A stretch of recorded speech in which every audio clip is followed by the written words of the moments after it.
when you adjust this, vents don't switch all the time, and they also don't get good airflow. So likely it's these vacuum actuators.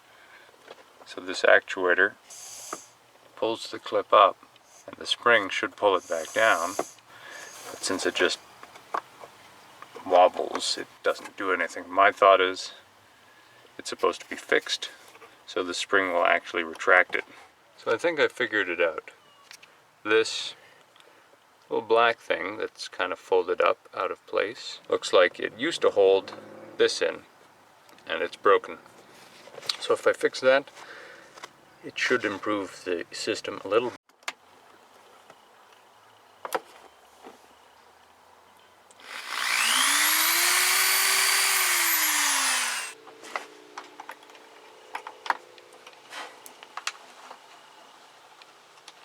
Yep, bigger one would have been better, but a smaller one will do.